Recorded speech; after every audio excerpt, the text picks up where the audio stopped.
ਸਤਿ ਸ਼੍ਰੀ ਅਕਾਲ। ਸਵਾਗਤ ਦੇਸ਼ ਪ੍ਰਦੇਸ਼ ਲਾਈਵ ਦੇ ਵਿੱਚ तमाम ਦਰਸ਼ਕਾਂ ਦਾ ਨਿੱਘਾ ਸਵਾਗਤ ਕਰਾਂਗੇ ਤੇ ਮੈਂ ਰਣਵੀਰ ਸੰਧੂ ਮੇਰੇ ਨਾਲ ਤੁਸੀਂ ਜੁੜੇ ਹੋਏ ਇਸ ਵਕਤ ਦੇਸ਼ ਪ੍ਰਦੇਸ਼ ਦੇ ਮੰਚ ਰਾਹੀਂ ਅਸੀਂ ਗੱਲਬਾਤ ਕਰਨ ਜਾ ਰਹੇ ਹਾਂ ਸਟੂਡੈਂਟਸ ਦੀ। ਸਟੂਡੈਂਟ ਕੈਨੇਡਾ ਜਾਣ ਵਾਲੇ ਭਾਵੇਂ ਹੋਰ ਦੇਸ਼ ਦੇ ਵਿੱਚ ਜਾਣ ਵਾਲੇ, ਖਾਸ ਕਰ ਅਸੀਂ ਪਹਿਲਾਂ ਕੈਨੇਡਾ ਦੀ ਗੱਲ ਕਰਾਂਗੇ। ਕੈਨੇਡਾ ਦੇ ਵਿੱਚ ਇੱਕ ਹੋਰ ਵੀਜ਼ਾ ਜਿਹਨੂੰ ਅਸੀਂ ਚਰਚਾ ਦੇ ਵਿੱਚ ਲੈ ਕੇ ਆਵਾਂਗੇ, ਸਪਾਊਸ ਓਪਨ ਵਰਕ ਪਰਮਿਟ ਦੀ ਗੱਲ ਬਹੁਤ ਹੁੰਦੀ ਹੈ। ਸਾਨੂੰ ਪਿਛਲੇ ਇੱਕ ਹਫ਼ਤੇ ਦੇ ਵਿੱਚ ਇੱਕ ਵੱਖ-ਵੱਖ ਤਰ੍ਹਾਂ ਦੀਆਂ ਕਾਲਸ ਆਈਆਂ ਕਿ ਜੀ ਮੇਰਾ ਹਸਬੈਂਡ ਜਾਂ ਪਤਨੀ ਉੱਧਰ ਫਲਾਣੇ ਵੀਜ਼ੇ 'ਤੇ ਹੈ, ਕੀ ਮੈਂ ਅਪਲਾਈ ਕਰ ਸਕਦਾ। ਉਹ ਦੱਸਾਂਗੇ ਤੁਹਾਨੂੰ ਕਿ ਕਿਸ ਤਰ੍ਹਾਂ ਦੀਆਂ ਸਮੱਸਿਆਵਾਂ ਆ ਰਹੀਆਂ। ਇੱਕ ਦੂਸਰਾ ਹੈਗਾ ਕਾਲਜਸ ਨੂੰ ਲੈ ਕੇ ਇਸ ਵਕਤ ਬਹੁਤ ਸਾਰੀ ਕਨਫਿਊਜ਼ਨ ਸਟੂਡੈਂਟਸ ਨੂੰ ਹੋ ਜਾਂਦੀ ਹੈ, ਕਿਉਂਕਿ ਦੁਬਾਰਾ ਕਰੋਨਾ ਤੋਂ ਬਾਅਦ ਕਾਫੀ ਲੰਮੇ ਅਰਸੇ ਬਾਅਦ ਕਾਲਜਸ ਆ ਰਹੇ ਨੇ ਔਰ ਬੱਚੇ ਸੈਮੀਨਾਰ ਅਟੈਂਡ ਕਰਨ ਦੀ ਬਜਾਏ ਉਹਨੂੰ ਟੀਵੀ 'ਤੇ ਖਬਰ ਸੁਣ ਕੇ ਉਹਦੇ ਬਾਰੇ ਗੂਗਲ 'ਤੇ ਪੜ੍ਹ ਕੇ ਹੀ ਘਰੇ ਸੈਟਿਸਫਾਈਡ ਹੋ ਰਹੇ ਨੇ। ਭਾਵੇਂ ਕੰਪਨੀ ਕੋਈ ਵੀ ਹੈ, ਸਾਡੇ ਇਸ ਮੰਚ 'ਤੇ ਆਉਂਦੀ ਹੈ ਜਾਂ ਨਹੀਂ ਆਉਂਦੀ, ਕੋਈ ਵੀ ਪ੍ਰੋਗਰਾਮ ਕਰਵਾ ਰਿਹਾ, ਤਹੀਆ ਕਰ ਰਿਹਾ ਇਸ ਚੀਜ਼ ਦਾ ਕਿ ਕਾਲਜ ਨੂੰ ਰੂਬਰੂ ਕਰ ਰਿਹਾ, ਤਾਂ ਜਾ ਕੇ ਜ਼ਰੂਰ ਆਓ। ਬਹੁਤ ਸਾਰਾ ਕੋਵਿਡ ਤੋਂ ਬਾਅਦ ਬਹੁਤ ਸਾਰੀਆਂ ਗਾਈਡਲਾਈਨਸ, ਬਹੁਤ ਸਾਰਾ ਸਿਸਟਮਸ, ਬਹੁਤ ਸਾਰੀ ਮੈਥਡੋਲੋਜੀ, ਉੱਥੋਂ ਦਾ ਸਿਸਟਮ ਖਾਸ ਤੌਰ ਜਿਹਨੂੰ ਕਾਲਜ ਨੂੰ ਪਤਾ ਹੈਗਾ, ਚਾਹੇ ਉਹ ਤੁਹਾਡੀ ਜੌਬ ਨੂੰ ਲੈ ਕੇ, ਐਜੂਕੇਸ਼ਨ ਨੂੰ ਲੈ ਕੇ। ਜਦੋਂ ਪ੍ਰੈਕਟੀਕਲ ਤੁਸੀਂ ਆਪਣੀ ਪ੍ਰੋਫਾਈਲ ਦਿਖਾਓਗੇ ਤਾਂ ਮੈਨੂੰ ਲੱਗਦਾ ਤੁਹਾਡਾ 99% ਮਸਲਾ ਹੱਲ ਹੋ ਜਾਣਾ।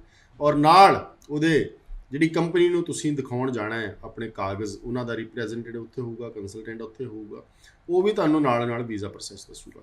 ਸੋ ਮੇਰੇ ਨਾਲ ਸ਼ਿਵਾਨੀ ਚੋਪੜਾ ਜੀ ਇਸ ਵਕਤ ਮੈਕਰੋ ਗਲੋਬਲ ਤੋਂ ਨੇ। ਇਹਨਾਂ ਨੇ ਵੀ ਇੱਕ ਉਪਰਾਲਾ ਕੀਤਾ ਹੈ, 25 ਤਾਰੀਖ ਨੂੰ ਮੋਹਾਲੀ ਦਫ਼ਤਰ ਦੇ ਵਿੱਚ ਸ਼ੈਰੀਡਨ ਕਾਲਜ ਬੁਲਾਇਆ ਗਿਆ। ਹੁਣ ਇੱਥੇ ਮਸਲਾ ਇਕੱਲਾ ਐਡਮਿਸ਼ਨ ਦਾ ਨਹੀਂ ਹੈ, ਮਸਲਾ ਇਹ ਵੀ ਹੈ ਕਿ ਤੁਸੀਂ ਫਰੈਸ਼ ਹੋ, ਰਿਫਿਊਜ਼ਲ ਹੋ, ਕਿਸੇ ਵੀ ਤਰ੍ਹਾਂ ਦਾ ਕੇਸ ਹੈਗਾ ਸਟੱਡੀ ਵੀਜ਼ੇ ਦਾ, ਦੋਵੇਂ ਚੀਜ਼ਾਂ ਇਕੱਠੀਆਂ ਮਿਲਣਗੀਆਂ, ਕੰਸਲਟੈਂਟ ਪਲੱਸ ਕਾਲਜ। ਸੋ ਇਹ 25 ਤਰੀਕ ਦੀ ਅਨਾਉਂਸਮੈਂਟ ਨੂੰ ਅਸੀਂ ਹੋਰ ਅੱਗੇ ਵਧਾਵਾਂਗੇ। ਉਸ ਤੋਂ ਪਹਿਲਾਂ ਅਸੀਂ ਦਾਖਲੇ ਬਾਰੇ ਗੱਲ ਕਰਾਂਗੇ, ਸਪਾਊਸ ਬਾਰੇ ਗੱਲ ਕਰਾਂਗੇ। ਸਤਿ ਸ਼੍ਰੀ ਅਕਾਲ, ਸਵਾਗਤ ਹੈ। ਥੈਂਕ ਯੂ ਰਣਵੀਰ ਜੀ। ਮੈਂ ਪਹਿਲਾਂ ਤਾਂ ਮੈਂ ਚਾਹੂੰਗਾ ਥੋੜਾ 25 ਬਾਰੇ ਹੀ ਤੁਸੀਂ ਦੱਸ ਦਿਓ ਆਪ ਖੁੱਲ੍ਹ ਕੇ। ਇਹਦੇ ਵਿੱਚ ਜਿਹੜਾ ਸ਼ੈਰੀਡਨ ਕਾਲਜ ਹੈ, ਰਿਪਰੈਜ਼ੈਂਟੇਟਿਵ ਆ ਰਹੇ ਨੇ, ਮੁੱਖ ਮੋਟਿਵ ਦਾ ਚਲੋ ਐਡਮਿਸ਼ਨ ਦਾ ਵੀ ਹੁੰਦਾ ਹੈ, ਬੱਚੇ ਨੂੰ ਕਾਉਂਸਲਿੰਗ ਕਰਨ ਦਾ ਵੀ ਹੁੰਦਾ ਹੈਗਾ। ਇਹਦੇ 'ਚ ਜਿਹੜੀਆਂ ਐਲੀਜੀਬਲ प्रोफाइल्स ने किन्हों सद्दा है? देखिए रणवीर जी, शेरिडन कॉलेज जो है वो ओंटारियो प्रोविंस का बहुत ही डिमांडिंग कॉलेज है, रेप्यूटेड कॉलेज है। बहुत टाइम से स्टूडेंट्स का जो है ये फर्स्ट प्रायोरिटी रहा है और नो डाउट आज की डेट में नंबर 1 कॉलेज हम इसको कंसीडर कर सकते हैं ओंटारियो प्रोविंस का। सो शेरिडन कॉलेज के लिए जो है 25 मार्च को 25 मार्च को हमारे ऑफिस में उनके जो नॉर्थ इंडिया एडमिशन ऑफिसर हैं वो विज़िट कर रहे हैं और हमारी तरफ से ओपन इन्विटेशन है स्टूडेंट्स को ऑन द स्पॉट असेसमेंट के लिए। अगर आप क्वालिफाई करते हैं तो इमीडिएटली अपना एप्लीकेशन भी प्रोसेस कर सकते हैं। सो जैसे कि हम जानते हैं शेरिडन कॉलेज एक गवर्नमेंट कॉलेज है और एससीएस प्रोफाइल्स को एंटरटेन करता है। अंडर ग्रेजुएट प्रोग्राम्स के लिए 6 एन ईच के साथ एडमिशन प्रोसेस हो सकती है। पोस्ट ग्रेजुएट प्रोग्राम्स के लिए 6.5 एन ईच के साथ एडमिशन प्रोसेस हो सकती है। $100 की एप्लीकेशन फ़ीस है और शेरिडन कॉलेज की जो ट्यूशन फ़ीस है वो $17,000 से लेके $20,000 तक डिफरेंट प्रोग्राम्स की जो फ़ीस अनाउंस की गई है। और साथ के साथ मैं स्टूडेंट्स को ये भी बेसिक बता दूं कि शेरिडन कॉलेज आपको स्कॉलरशिप्स भी ऑफ़र करता है अगर आपके प्रोफाइल में आपके एकेडमिक रिकॉर्ड्स 80% प्लस हैं। सो मेरा सीधा इन्विटेशन है स्टूडेंट्स को जो शेरिडन को अपना डेस्टिनेशन समझते हैं वो 25 तारीख को हमारे मोहाली ऑफिस में आके हमारे शेरिडन के एडमिशन ऑफिसर से डायरेक्टली मिल सकते हैं, अपने केस को लेके असेसमेंट ले सकते हैं। मोहाली ऑफिस दे विच कितने तो कितने बजे तक करोगे? देखिए वैसे तो ये पोस्ट लंच टाइमिंग्स हैं, लेकिन क्योंकि सारे के सारे एक्सपर्ट्स ऑफिस में अवेलेबल हैं तो आप मॉर्निंग से लेके इवनिंग तक किसी भी टाइम विजिट कर सकते हैं। सो इसके अलावा मुझे ये कहना है कि बच्चा आ सकता है कि अपॉइंटमेंट वगैरह लेनी पड़ेगी? देखिए ओपन इनविटेशन है, अपॉइंटमेंट की कोई ज़रूरत नहीं है। आप अपनी कंप्लीट सेट ऑफ डॉक्यूमेंट्स के साथ आएँ। और मुझे एक और चीज़ कहनी है कि जो परसूइंग स्टूडेंट्स हैं, जो ग्रेड 12 स्टूडेंट्स हैं, जिन लोगों ने अभी एग्ज़ाम्स देने हैं, वो स्टूडेंट्स भी इन्वाइटेड हैं कि आप अपने फ्यूचर कोर्सेज़ के लिए आके डिस्कस कर सकते हैं। अपने केस को सही तरीके से जो है वो उसकी रेलिवेंसी के बारे में बात कर सकते हैं, अपनी एलिजिबिलिटी के बारे में अंडरस्टैंड कर सकते हो। ग्रेजुएट स्टूडेंट्स के लिए मुझे लगता है बहुत ज़्यादा बेनिफिट है क्योंकि काफ़ी सारे पोस्ट ग्रेजुएट प्रोग्राम शेरिडन आपको ऑफ़र करता है। स्पेशलाइज्ड कोर्सेज हैं जो ऑफ़र किए जाते हैं। सो आप अपने पीजी प्रोग्राम्स के लिए भी अप्रोच कर सकते हैं। सो अल्टीमेटली मुझे यही कहना है कि सितंबर 2023 के लिए काफ़ी सारे प्रोग्राम्स शेरिडन कॉलेज में अभी भी ओपन हैं। जनवरी 2023 के एडमिशन्स शॉर्टली ओपन किए जाएंगे। सो टाइम रहते हुए आप अपने आप के लिए एक सीट सिक्योर कीजिए, टाइमली अपना ऑफ़र लेटर प्रोसेस कीजिए। अगर जनवरी 2023 प्लान करना चाहते हैं तो एक एडवांस में कंसल्टेंसी लेके अपने एप्लीकेशन का असेसमेंट लेके आप अपने लिए रूट जो है वो बिल्कुल सही क्रिएट कर सकते हैं। जब मैम तुसी गल कीती एसडीएस कॉलेज दी, तुसी गल कीती 6 ईच और ਜਿਹੜੇ ਇੱਥੇ ਜਿਨ੍ਹਾਂ ਨੇ ਗ੍ਰੈਜੂਏਸ਼ਨ ਕੀਤੀ ਹੈ ਉਹਨਾਂ ਨੇ ਦਾਖਲਾ ਲੈਣਾ 6 ਈਚ ਤਾਂ ਚਾਹੀਦੇ ਹੀ ਚਾਹੀਦੇ ਨੇ, ਓਵਰਆਲ 6.5 ਉਹਨਾਂ ਨੂੰ ਚਾਹੀਦੇ ਨੇ। ਹੁਣ ਇਹਨਾਂ ਦੇ ਕੋਲ ਜਿਹੜੇ ਫੇਮਸ प्रोग्राम ਨੇ, ज़्यादा बेटर प्रोग्राम्स ने, उन्होंने बारे थोड़ा जिहा दसोगे कि की हाँ जी, प्रोग्राम्स हैं? रणवीर जी, शेरिडन का जो करिकुलम है वो बहुत बड़ा करिकुलम है। और मैं एक बार फिर से आइल्स की अनाउंसमेंट आपको बता दूं, अंडर ग्रेजुएट प्रोग्राम्स में आपको 6 बैंड से नीच मॉड्यूल चाहिए। पोस्ट ग्रेजुएट प्रोग्राम्स में अगर एडमिशन लेना चाहते हैं तो 6.5 ओवरऑल चाहिए और 6 से नीच चाहिए। सो अंडर ग्रेजुएट लेवल पे बिजनेस वाले स्टूडेंट्स के लिए बहुत अच्छी चॉइस है, बहुत कॉमर्स वाले स्टूडेंट्स के लिए बहुत ब्रॉड चॉइस है। आप जनरल बिजनेस प्रोग्राम के लिए जा सकते हैं, डिप्लोमा है जो एक, इसके साथ आप बिज़नेस के साथ डिफरेंट स्पेशलाइजेशंस को ऐड कर सकते हैं। Business insurance, business marketing, business human resource management, business international business. तो बिज़नेस ग्राउंड पे ही कॉमर्स स्टूडेंट के लिए बहुत लंबी चौड़ी चॉइस है। आर्ट्स वाले बच्चों के लिए अर्ली चाइल्डहुड अभी तक ओपन है, ऑफिस एडमिनिस्ट्रेशन एग्जीक्यूटिव का प्रोग्राम अभी ओपन है। आर्ट्स वाले स्टूडेंट्स की बहुत ज़्यादा स्ट्रगल रहती है सही प्रोग्राम चूज़ करने के लिए, सो उनके लिए प्रोग्राम्स की ऑप्शन बहुत अच्छी है। पोस्ट ग्रेजुएट लेवल पे जो स्टूडेंट्स जाना चाहते हैं, कंप्यूटर एनिमेशंस पीजी डिप्लोमा है, जो डिज़ाइनिंग में अपना करियर क्रिएट करना चाहते हैं, उनके लिए बहुत अच्छा ऑप्शन है। आप इंटरेक्टिव मीडिया मैनेजमेंट जो प्रोग्राम है उसके लिए अपने आप को ज़रूर सीट सिक्योर कर सकते हैं। ह्यूमन रिसोर्स मैनेजमेंट आप प्लान कर सकते हैं। मैन्युफैक्चरिंग मैनेजमेंट, मैकेनिकल कैंडिडेट के लिए बहुत अच्छा program. So likewise the list is endless. बहुत सारे प्रोग्राम्स शेरिडन आपके लिए ऑफर करता है। द ओनली थिंग इज़ कि आप अपने कंप्लीट सेट ऑफ डॉक्यूमेंट्स के साथ विजिट कीजिए, सही कॉलेज के लिए और सही प्रोग्राम के लिए आप अपना ऑफर लेटर प्रोसेस कीजिए। स्टूडेंट ਵੱਲ ਆਵਾਂਗੇ। ਦੋ ਕੁਐਸਚਨ ਨੇ ਮੈਮ। ਕੱਲ ਪਰਸੋਂ ਵੀ ਸਾਨੂੰ ਇੱਕ ਕਾਲ ਆਈ ਸੀ, ਤਕਰੀਬਨ ਆਉਂਦੀਆਂ ਰਹਿੰਦੀਆਂ ਨੇ, ਕਿ ਜਦੋਂ ਸਟੂਡੈਂਟ ਉੱਧਰ ਹੁੰਦਾ ਹੈ ਤੇ ਇੱਧਰ ਵਾਲਾ ਜਿਹੜਾ ਸਪਾਊਸ ਹੈ ਉਹ ਅਪਲਾਈ ਕਰਦਾ, ਉਹਦੇ ਬਾਰੇ ਬਹੁਤ ਸਾਰਾ ਜਿਹੜਾ ਸਟੂਡੈਂਟ ਹੈ ਕਾਫੀ ਕੁਝ ਜਾਣਨ ਲੱਗ ਗਿਆ। ਪਰ ਕਈ ਹਾਲਾਤਾਂ ਦੇ ਵਿੱਚ ਫੋਰ ਐਗਜ਼ਾਮਪਲ PNP 'ਚ ਕੇਸ ਪਾਇਆ ਹੋਇਆ, ਸਟੱਡੀ ਖਤਮ ਹੋ ਗਈ ਹੈ ਔਰ PNP ਦੇ ਵਿੱਚ ਹਾਲੇ PR ਨਹੀਂ ਆਈ ਤੇ ਉੱਥੇ ਸਟੇ ਕੀਤੀ ਹੋਈ ਹੈ ਸਪਾਊਸ ਨੇ, ਕਿ ਇਹਨਾਂ ਹਾਲਾਤਾਂ ਦੇ ਵਿੱਚ ਉਹਨਾਂ ਦਾ ਜਦੋਂ ਵਿਆਹ ਹੋਇਆ ਜਾਂ ਉਹ ਜਾ ਨਹੀਂ ਪਾਏ, ਪਤੀ ਜਾਂ ਪਤਨੀ, ਜਦੋਂ ਅਪਲਾਈ ਕਰਨਗੇ कि वीज़ा के चांसेस बनते हैं स्पाउस में? रणवीर जी, डेफिनेटली वीज़ा के चांसेस बनेंगे। ये जो स्पाउजल कैटेगरी है, स्पाउजल ओपन वर्क परमिट है, इसको लेके मार्केट में बहुत सारी मिसअंडरस्टैंडिंग है। इस कैटेगरी की क्लैरिटी उस लेवल पे नहीं है। हम टाइमली बहुत सारे ऐसी बातें सुनते हैं कि अगर आप वर्क परमिट पे आ जाओगे तो, अगर आपका स्पाउस कनाडा में वर्क परमिट पे आ जाएगा तो अप्लाई नहीं कर पाएगा, ड्रॉप आउट ले लेगा तो अप्लाई नहीं कर पाएंगे आपके इंडियन स्पाउस। सो इस तरीके की चीज़ें नहीं हैं। द ओनली थिंग इज़ कि आप जिस भी स्टेज पे हैं कनाडा में, आपका जो स्पाउस है, हस्बैंड या वाइफ जिस भी स्टेज पे हैं, उसका डॉक्यूमेंटेशन आपके पास प्रॉपरली अवेलेबल होना चाहिए। फिर चाहे आप पोस्ट स्टडी वर्क परमिट पे आते हैं या आपने PNP कैटेगरी में अपना एप्लीकेशन फाइल किया है PR के लिए, या आप कैनेडियन एक्सपीरियंस क्लास के अंडर अपना एप्लीकेशन फाइल कर रखा है, it hardly matters. The only thing is कि आपका जो मैरिज का जो एक कनेक्शन है या जो आपकी मैरिज की जो ग्राउंड है वो जेन्युइन होनी चाहिए। उससे रिलेटेड जो डॉक्यूमेंटेशन है वो सही तरीके से की जानी चाहिए। बहुत सारे लोग इस एप्लीकेशन को बहुत ईजिली कैलकुलेट करते हैं, और मैं थोड़ा सा और डीपली बताना चाहती हूँ कि जब इंडियन डिपेंडेंट स्पाउस वाइफ है तो उसकी कैलकुलेशन थोड़े डिफरेंट तरीके से होती है, और जब Indian dependent spouse male candidate है तो उसके फाइनेंसेस, उसका एम्प्लॉयमेंट सही तरीके से हाईलाइट करना, कैलकुलेट करना बहुत ज़्यादा ज़रूरी है। So it's a lengthy application. इसको उसी तरीके से कंपाइल किया जाता है जिस तरीके से हम family sponsorship class spousal PR को हम कैलकुलेट करते हैं। सो PR की तरह ही इस एप्लीकेशन को डिज़ाइन किया जाता है। सो इसीलिए मैं हमेशा एडवाइस करती हूँ ओपन वर्क परमिट वाले जो भी इंटरेस्टेड कैंडिडेट्स हैं कि आपको एक एक्सपर्ट एडवाइस ज़रूर ले लेना चाहिए। बहुत सारे मिसगाइडेंस मार्केट में है। मेनली जब आप एक मेल कैंडिडेट हैं, आपकी एजुकेशन, आपका एम्प्लॉयमेंट को सही तरीके से जो है वो डिज़ाइन करके बीच में लगाना बहुत ज़्यादा ज़रूरी है। खाली एग्रीकल्चरिस्ट अगर आप दिखाते हैं वो इतना सक्सेसफुल नहीं है। सो अल्टीमेटली मुझे ये कहना है कि जिस भी स्टेज पे आपका कैनेडियन स्पाउस है, कैनेडियन स्टूडेंट स्पाउस है, उसके डॉक्यूमेंट्स आपको मिनट टू मिनट अपने GC की पोर्टल पे अपडेट करने हैं। Now days we are experiencing कि जो भी एग्जिस्टिंग एप्लीकेशंस हैं ओपन वर्क परमिट की, उन कैंडिडेट्स को रिक्वेस्ट लेटर्स कॉल किए जा रहे हैं हाई कमीशन की तरफ से।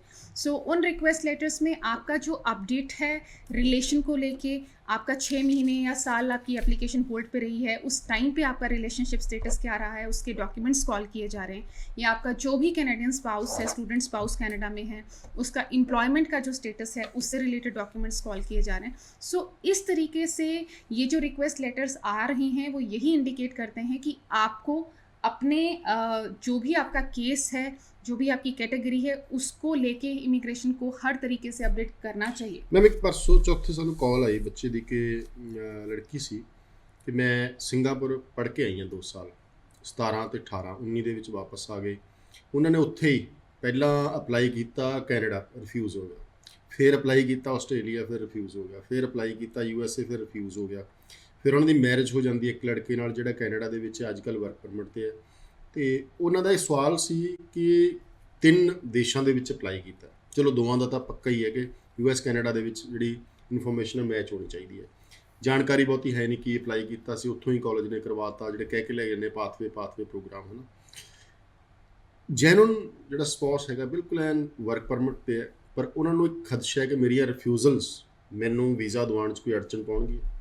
देखिए ਉਹ ਸਟੱਡੀ ਵੀਜ਼ਾ ਸੀ before marriage. Okay fine. Ranveer ji, मैं ये चीज़ बता दूं कि ये जो spousal application open work permit की जो फाइल की जाती है, इसमें आपकी मैरिज की जो ओवरऑल प्लानिंग है और जो ओवरऑल जिस भी तरीके से आपकी मैरिज मैच्योर हुई है उसको लेके एक स्टोरी लाइन प्रोवाइड की जाती है। कंप्लीट A to Z आपकी जो मैरिज का ग्राउंड है वो एक स्टोरी की फॉर्म में एक कंप्लीट शीट जो है वो वीज़ा ऑफिसर को प्रोवाइड की जाती है, जिसमें ये इन्फॉर्मेशन दी जाती है कि मैरिज कैसे प्लान हुई है, मैरिज कैसे मैच्योर हुई है, आफ्टर मैरिज आपका रिलेशन क्या रहा है, कितने टाइम तक आप लोग साथ में रहे हो और किस तरीके का कोलैबोरेशन आपका है। सो वो स्टोरी ये रिप्रेजेंट करती है कि मैरिज का ग्राउंड जेन्युइन था या एक कॉन्ट्रैक्चुअल बेस पे इसको जो है वो प्लान किया गया है। और second thing I have to highlight, जब आपकी मैच्योर मैरिजेस हैं, जब आप एक सही एज में आके मैरिज करते हैं तो ये चीज़ें बहुत ज़्यादा बेनिफिशियल रहती हैं। सो ये जो रेफ्यूज़ल्स आपके 2 हैं, अगर आपकी मैरिज का ग्राउंड, आपके जो मैरिज के प्रूफ हैं, जो आपका आपस में कम्युनिकेशन के जो प्रूफ हैं, आपके जो चैट्स हैं, आपके जो फोटोग्राफ्स आप उसमें लगाते हो, जो बिल्स लगाते हो, वो सारी स्टोरी आपके रिलेशन की रिप्रेजेंट करते हैं। सो आई थिंक कि अगर आपकी एप्लीकेशन को सही तरीके से एग्जीक्यूट किया जाए तो ये जो रेफ्यूजल्स हैं वो आपको कॉज नहीं करेंगी नेगेटिव फॉर्म में, पॉजिटिव जाएंगे। ਕਈ ਕੰਪਨੀਆਂ ਸਾਡੇ ਕੋਲ ਸਿਰਫ ਸਟੱਡੀ ਵੀਜ਼ਾ ਕਰਦੀਆਂ, ਜਦੋਂ ਕਾਲ ਆ ਜਾਂਦੀ ਹੈ ਤਾਂ ਅਸੀਂ ਲਿਖ ਲੈਂਦੇ ਹਾਂ ਕਿ ਜਦੋਂ ਵੀ ਸਾਡੇ ਕੋਲ ਐਕਸਪਰਟ ਆਏ PR ਦੇ ਜਾਂ ਇਹ ਜਿਹੇ ਕੇਸਾਂ ਦੇ ਉਹਨਾਂ ਨਾਲ ਡਿਸਕਸ ਕਰਾਂਗੇ। ਸਾਡੇ ਐਕਸਪਰਟ ਜਵਾਬ ਦੇ ਦਿੰਦੇ ਨੇ ਕਿ ਅਸੀਂ ਇਹ ਵੀਜ਼ਾ ਡੀਲ ਨਹੀਂ ਕਰਦੇ। ਮੈਂ ਇਸ ਕਰਕੇ ਸਵਾਲ ਪੁੱਛ ਰਿਹਾ ਕਿ ਲਾਸਟ ਟਾਈਮ ਜਦੋਂ ਇਹ ਕਾਲ ਆਈਆਂ ਸੀਗੀਆਂ ਤਾਂ ਸਾਡੇ ਜਿਹੜੇ ਐਕਸਪਰਟ ਸੀ ਉਹ ਕਹਿੰਦੇ ਸੀ ਸਿਰਫ ਸਟੱਡੀ ਤੋਂ ਇਲਾਵਾ ਡੀਲ ਹੀ ਨਹੀਂ ਕਰਦੇ ਕਿਸੇ ਕੇਸ ਦੇ ਵਿੱਚ। ਦੂਸਰਾ ਕਾਲ ਸਾਨੂੰ ਆਇਆ ਮੈਮ ਕਿ ਜਦੋਂ ਵਿਅਕਤੀ ਪੱਕਾ ਹੋ ਜਾਂਦਾ ਉੱਧਰ, ਸੁਪਰ ਵੀਜ਼ਾ ਮਾਂ ਪਿਓ ਦਾ ਲੈਣਾ ਹੈ, ਤਾਂ ਕਿੰਨੇ ਟਾਈਮ ਬਾਅਦ ਅਪਲਾਈ ਕਰ ਸਕਦੇ ਆ? ਉਹਦਾ ਕੋਈ ਖਾਸ ਸਮਾਂ, ਨਿਰਧਾਰਿਤ ਸਮਾਂ ਕੀਤਾ ਗਿਆ ਕੈਨੇਡਾ ਵੱਲੋਂ ਕਿ ਹਾਂਜੀ ਤੁਸੀਂ ਮਈ ਦੇ ਵਿੱਚ ਹੀ अप्लाई कर सकते हो या जनवरी कर सकते हो या कितने टाइम बाद कर सकते हो? देखिए, तो super visa throughout the week process किया जा सकता है, लेकिन क्वालिफाई करना थोड़ा सा जो है वो टाइम उस चीज़ में लगता है। नॉर्मली 1 साल आपको क्वालिफाई करने के लिए लगता है सुपर वीज़ा पे, अगर आप अपने पेरेंट्स को इनवाइट करना चाहते हैं। मैं ज़रूर ये चीज़ बता दूं कि सुपर वीज़ा पे जो स्पॉन्सर है, जो इन्वाइटर है कनाडा में, उसकी जो इनकम है उसको देखा जाता है, वो एलिजिबल है अपने पेरेंट्स को एकोमोडेट करने के लिए या नहीं, ये चीज़ देखी जाती है। आपकी एनुअल इनकम के ग्राउंड पे आप को ये देखा जाता है कि आप क्वालिफाई कर रहे हैं या नहीं। नॉर्मली एक कैंडिडेट की इनकम जो है वो $33,000 होनी चाहिए सिंगल कैंडिडेट की, साल की। हाँ जी, साल की। सो अगर अपने फादर मदर को वो इनवाइट करना चाहता है तो उस ग्राउंड पे $49,000 आपके होने चाहिए अपने फादर मदर को इनवाइट करने के लिए। सो इस लेवल, हाँ जी, सो इस लेवल तक पहुंचने के लिए आपको 1 साल नॉर्मली लगता है। 1 साल के बाद ही आप अपने टैक्स फाइल करते हो, आपका नोटिस ऑफ असेसमेंट जनरेट होता है। सो 1 साल का पीरियड मिनिमम पीरियड है जो आपको चाहिए अपना इनकम जनरेट करने के लिए। उसके इमीडिएटली बाद आप अपने पेरेंट्स को कॉल कर सकते हो। और मैं ज़रूर कहना चाहती हूँ कि सुपर वीज़ा बहुत ही बेनिफिशियल कैटेगरी है पेरेंट्स, ग्रैंड पेरेंट्स के लिए, मैटरनल पैटर्नल ग्रैंड पेरेंट्स के लिए। 10 साल का मल्टीपल एंट्री वीज़ा है। विजिटर वीज़ा वाली ही इसकी जो है वो एप्लीकेशन फ़ी है $100 की, $85 आपके बायोमेट्रिक्स के लगते हैं। सिंगल विजिट में जब आप कनाडा जाते हैं 2 साल तक आप स्टे कर सकते हैं। इसमें टूरिस्ट 6 है तो हाँ जी, हाँ जी, इसमें आपकी जो फाइलिंग है, जो डॉक्यूमेंटेशन है, उसमें एक अपफ्रंट मेडिकल आपका ऐड किया जाता है। इसके अलावा आपकी $1,00,000 की इंश्योरेंस जो है वो कनाडा से होके आपकी एप्लीकेशन में लगनी चाहिए। सो ये बेसिक से चेंजेस हैं एक सिंपल विजिटर वीज़ा और सुपर वीज़ा में, लेकिन मतलब जो शर्तां पूरी हो गया कदे भी अप्लाई कर सकते। हाँ जी, डेफिनेटली। तो कई बार बच्चे ने सानू पूछा है कि जिवें किसी कंसल्टेंट कोल गया उस कहंदा भी जनवरी दे विच ही होनी है अप्लाई। नहीं, इट्स नथिंग लाइक दैट। ये मिथ अपने माइंड से आप निकाल दीजिए। थ्रू आउट द वीक किसी भी टाइम पे आप अपना सुपर वीज़ा फाइल कर सकते हैं। जी, ਹੁਣ ਥੋੜੀ ਜੀ ਗੱਲ ਕਰ ਲਈਏ ਜੀ, ਦੁਬਾਰਾ ਸਟੂਡੈਂਟ ਵੱਲ ਆ ਜੀ ਆਪਾਂ। 2017 18 19 ਤੱਕ ਮਾਹੌਲ ਸੀ ਕਿ ਬੱਚਾ ਪਾਸ ਆਊਟ ਹੋਇਆ ਬੜਾ ਸਮੂਥਲੀ ਆਫਰ ਲੈਟਰ ਲੈ ਕੇ 3 ਤੋਂ 6 ਮਹੀਨੇ 'ਚ ਚਲੇ ਜਾਂਦਾ ਸੀ।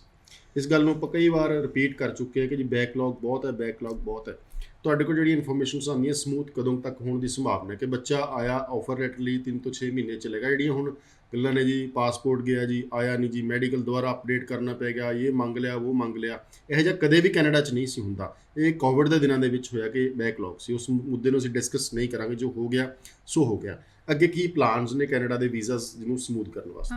देखिए रणवीर जी, वी ऑल नो कि जो वीज़ा का फ़्लो है वो बहुत अच्छा है हाई कमीशन की तरफ से। प्रोवाइडेड जो वीज़ाज़ आ रहे हैं वो एसटीएस प्रोफाइल्स के लिए ही आ रहे हैं, रेलिवेंट प्रोफाइल्स के लिए आ रहे हैं। नॉन एसटीएस प्रोफाइल्स को थोड़ा स्ट्रगल अभी भी करना पड़ रहा है। एडमिशन्स की बात अगर हम लोग करें तो सितंबर 2022 में एडमिशन्स का बहुत ज़्यादा रश अभी भी हम लोगों ने देखा है।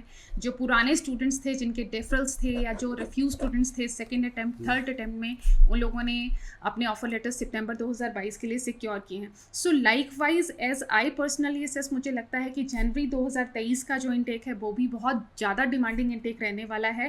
उसका एक और रीज़न ये है कि इस साल वाले जो ग्रेड 12 वाले स्टूडेंट्स हैं वो लॉट भी इस चीज़ में, इस रेस में ऐड होगा।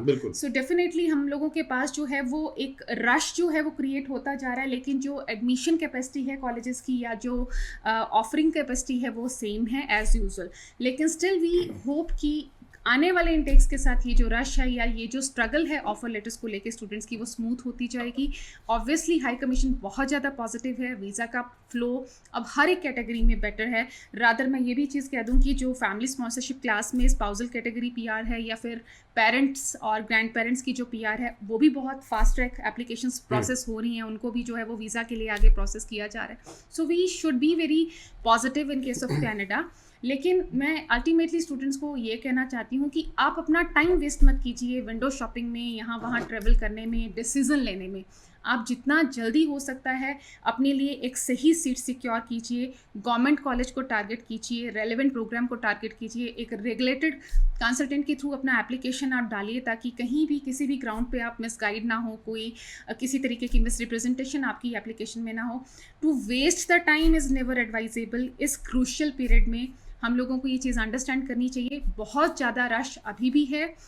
जो बच्चे अपनी ऑफ़र लेटर अप्लाई करना चाहते हैं, मेन स्ट्रगल जो है वो ग्रेड 12 स्टूडेंट के लिए है, क्योंकि ग्रेड 12 वालों के लिए आई वुड से कि medical and non medical student थोड़ा सा स्ट्रगलिंग ज़्यादा रहता है, क्योंकि नॉन मेडिकल स्टूडेंट की फर्स्ट प्रायोरिटी सिर्फ कंप्यूटर एंड IT प्रोग्राम्स रहते हैं जी। और जो मेडिकल स्टूडेंट है विदाउट मैथ्स, उन लोगों के पास बहुत लिमिटेड चॉइस है। सो इस वजह से उनके लिए जो ऑप्शंस हैं वो चाहे गवर्नमेंट कॉलेजेस हैं, यूनिवर्सिटीज़ हैं, लिमिटेड हो जाती है। सो ऐसे बच्चों को इमीडिएट डिसीजन लेके अपने ऑफर लेटर्स अप्लाई करने चाहिए।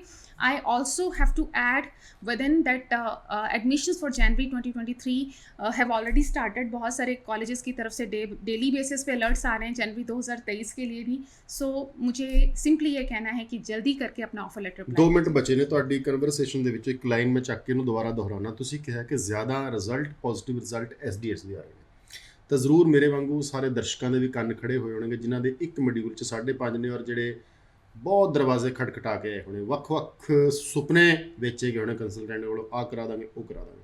ਬੜਾ ਸਪਸ਼ਟ ਜਿਹਾ ਜਵਾਬ ਚਾਹੁੰਦਾ 1 ਮਿੰਟ ਦੇ ਵਿੱਚ ਕਿ ਬੱਚਿਆਂ ਕੋਲ ਕੁਝ ਯੂਨੀਵਰਸਿਟੀਆਂ ਦੇ ਕੁਝ ਪ੍ਰੋਵਿੰਸ ਕਿ ਇੱਕ ਮੋਡਿਊਲ 'ਚ 5.5 ਉੱਥੇ ਪਾ ਲਓ, ਉਹਦਾ ਵੀਜ਼ਾ ਆ ਰਿਹਾ, ਉਹਦਾ ਆ ਰਿਹਾ। ਜਾਂ ਕਿਊਬਿਕ ਬੜਾ ਫੇਮਸ ਸੀ, ਕੋਈ ਆਪਸ਼ਨ ਹੈ ਇੱਕ ਮੋਡਿਊਲ 'ਚ 5.5 ਵਾਲਿਆਂ ਲਈ? ਕੀ ਕਰੇ ਬੱਚਾ? ਕਿਊਬਿਕ ਜਾਵੇ, ਯੂਨੀਵਰਸਿਟੀਆਂ अप्लाई करे ना करे, या की रास्ता? देखिए रणवीर जी, कुछ गवर्नमेंट कॉलेजेस हैं जो आपको एक मॉड्यूल में 5.5 बैंड्स के साथ ऑफर लेटर देते हैं, like Conestoga is there, Cambridge, many other colleges आते हैं। लेकिन कॉलेजेस से ऑफर लेटर लेना एक डिफरेंट टास्क है और वीज़ा लेना एक डिफरेंट टास्क है। High commission totally independent body है, वो ये चीज़ नहीं देखती या कि आपको ऑफर लेटर मिला है किसी गवर्नमेंट कॉलेज से, वो आपकी इंडिविजुअल क्वालिफाइड प्रोफाइल पे आपको वीज़ा देते हैं। सो हम मैक्रो ग्लोबल के डेस्क से कभी भी 5.5 पे अपना वीज़ा अप्लाई करने के लिए इन पर्टिकुलर सर्कमस्टांसेस में हम एडवाइस नहीं कर रहे हैं। चुराहे तो ना बढ़ाओ, जाने जाने सानू रास्ता पा के जाओ। सो मेरा की करे बच्चा अप्लाई ना करे, ਜਾਂ ਕਿਊਬਿਕ ਵਰਗੀਆਂ ਸਟੇਟਾਂ, ਵੱਡੀਆਂ ਵੱਡੀਆਂ ਯੂਨੀਵਰਸਿਟੀਆਂ, ਪ੍ਰੋਵਿੰਸ ਜਿਹੜੇ ਅਟਲਾਂਟਿਕ ਵਰਗੇ ਅਟਰੈਕਟ ਕਰਦੇ ਸੀ, ਕੁਝ ਕਰੇ ਬੱਚਾ? Sir the only alternative is कि आप अपना IELTS इम्प्रूव कीजिए, मेक श्योर आप 6 इन ईच के साथ अप्लाई कीजिए। I will never ask you कि आप एक मॉड्यूल में 5.5 बैंड के साथ आप चांस लें, चाहे गवर्नमेंट कॉलेज से ऑफर लेटर आती है या गवर्नमेंट यूनिवर्सिटी से आती है या क्यूबिक से आती है। आप अपने प्रोफाइल को कंप्लीट करके ही वीज़ा फाइल कीजिए, तभी वीज़ा पॉजिटिव आने के चांसेस हैं। ਸ਼ੁਕਰੀਆ। Thank you. ਦਰਸ਼ਕਾਂ ਦਾ ਵੀ ਧੰਨਵਾਦ। ਆਪਣੇ ਦੋਸਤ ਰਣਵੀਰ ਸਿੰਘ ਨੂੰ ਆ ਕੇ ਦਿਓ।